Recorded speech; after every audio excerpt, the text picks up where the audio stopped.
Hello সবাইকে, আবারও video post করতে লেট হয়ে গেছি। দিনটা ছিল জগদ্ধাত্রী পুজোর আগের দিন।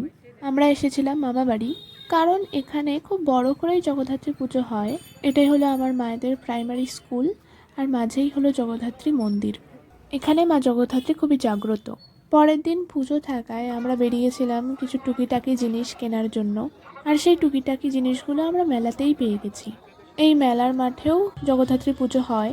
মন্দিরের পুজো যেমন শুধু একদিনই হয়, কিন্তু এই মেলার মাঠেরটা 5 দিনই হয়, আর রোজ সন্ধ্যায় অনুষ্ঠানও হয়। কাল মেইন পুজো ছিল দেখে জানতাম যে মেলায় খুব ভিড় হবে, তাই আমরা সেই দিনই প্যান্ডেল ঠাকুর দেখে নিয়েছিলাম। চলো তোমাদেরও ঘুরে দেখাই।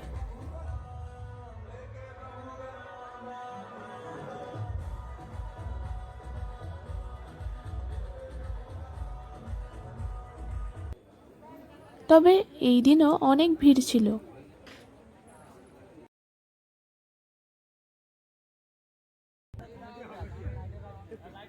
এখানে প্রত্যেক বছরই খুব সুন্দর প্যান্ডেল করে, আর এখানকার ঠাকুর কি অসাধারণ।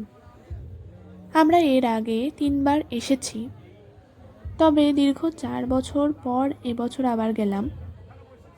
এবছর যেন আলাদাই একটা আনন্দ লাগছিল, কারণ এই সমস্ত কিছু তোমাদের সাথেও শেয়ার করতে পারবো।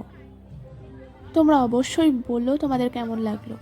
এবার তোমাদের সাথে রাস্তার ডেকোরেশনটা শেয়ার করছি। আমার বাড়ি আসার সময় তো বুঝতেই পারিনি এটা কোনো বিয়ে বাড়ির আয়োজন নাকি পুজো। এখানকার ডেকোরেশন যে আমার কি ভালো লেগেছে বলে বোঝাতে পারবো না। মেলা থেকে এসে আমরা মন্দিরে ঢুকেছিলাম, কারণ সেই সময় মাকে নিয়ে আসা হয়ে গেছে এবং সাজানো হচ্ছিল। পুজোর দিনের ভিডিও পরের পার্টে আসছে, ততক্ষণ সঙ্গে থেকো।